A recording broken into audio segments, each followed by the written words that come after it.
ಇದು ಕೂಗೋದು ಕಿರ್ಚೋದು ನಾಳೆ ನೋಟಿಸ್ ಕೊಡ್ತೀನಲ್ಲ ಅವಾಗ ಅರ್ವಾಗುತ್ತೆ ನಿಮಗೆ.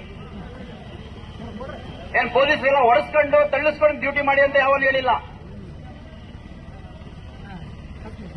ಸಿಬ್ಬಂದಿಗಳು ಮಹಿಳಾ ಸಿಬ್ಬಂದಿಗಳು ಇರ್ತಾರಲ್ಲಿ. ನಿಮ್ಮ ಅಕ್ಕ ತಂಗಿಯರ ಮೈ ಮೇಲೆ ಯಾವನಾದ್ರೂ ಬಿದ್ದರೆ ಸುಮ್ಮನಿರ್ತೀರಾ? ಎಲ್ಲ ನಾವು ಎಲ್ಲ ನಿಮ್ ಹಂತ ದಾಟೆ ಬಂದಿರೋದು. ನಾವು ಆಸ್ಪಿರೆಂಟ್ಸ್ ಆಗಿ ಕೆಲಸ ಸಿಕ್ಕಿರೋದೇನು ಹಂಗೆ ಬಂದಿಲ್ಲ ನಾವು, ಅಥವಾ ಬೇರೆ ಎಲ್ಲ ಕಾರ್ಪೊರೇಟ್ ಸೆಕ್ಟರ್ ವರ್ಕ್ ಮಾಡ್ತಿಲ್ಲ, ಸ್ವಂತ ನಮ್ಮ ಅಪ್ಪನ ಬಿಸ್ನೆಸ್ ನೋಡ್ತಾ ಇಲ್ಲ ನಾವು. ವಿದ್ಯಾರ್ಥಿಗಳಿಗೆ ಶಿಸ್ತಿರ್ಬೇಕು. ಕೂಗೋದು ಕಿರ್ಚೋದು ಉಡಾಫೆಯಿಂದ ಮಾತಾಡೋದು ಕಿಚಾಯಿಸ್ ಮಾಡಿ ಇದರಲ್ಲೆಲ್ಲ ಬರೋದು. ದಯವಿಟ್ಟು ನೋಡಿ, ಬಹಳ ಸ್ಪಷ್ಟವಾಗಿ ಹೇಳ್ತಿದ್ದೀನಿ. ಸುಮಾರು 30 ಕ್ಯಾಮೆರಾ ಇಟ್ಟು ನಾನು ಎಲ್ಲ ರೆಕಾರ್ಡ್ ಮಾಡಿಸಿದ್ದೀನಿ.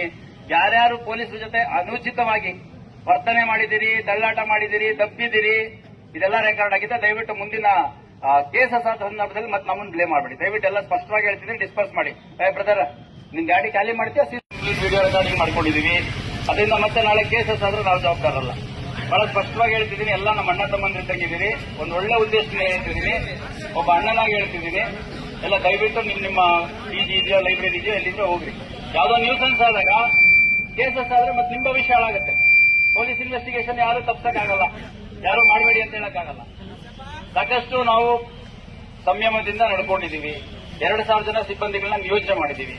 ಇನ್ನು ದಯವಿಟ್ಟು ಇನ್ನು ಮುಂದುವರಿಸಬೇಡ್ರಿ. ದಯವಿಟ್ಟು ಡಿಸ್ಪರ್ಸ್ ಆಗಿ ಎಲ್ಲ ಫಂಕ್ಷನ್ಗೆ ಹೋಗಿ. ನಿಮ್ಮ ಪರವಾಗಿ ಮಾತಾಡ್ಲಿಕ್ಕೆ ಸಂಬಂಧಪಟ್ಟ ನಾಯಕರು ಬಂದಿದ್ದಾರೆ, ಅವ್ರ ಮಾತು ಕೇಳಿ ನಿಮ್ದು ಏನಾದ್ರು ಅಹವಾಲ್ ಇದ್ರೆ ಅಲ್ಲಿ ಹೇಳಿ. ಅದು ಬಿಟ್ಟು ಇಲ್ಲೇ ಕುತ್ಕೊಳ್ಳೋದು, ಅಲ್ಲಲ್ಲೇ ಕುತ್ಕೊಳ್ಳೋದು, ನಾವು ಅಲ್ಲಿ ಹೋಗ್ತೀವಿ ಇಲ್ಲಿ ಹೋಗ್ತೀವಿ ಎಲ್ಲೂ ಬಿಡಲ್ಲ. ಜುಬ್ಲಿ ಸರ್ಕಲ್ಗೆ ಸುಮಾರು 300-350 ಜನ ಸಿಬ್ಬಂದಿ ಹಾಕಿದ್ದೀವಿ. ಈ ಗೂಗಲ್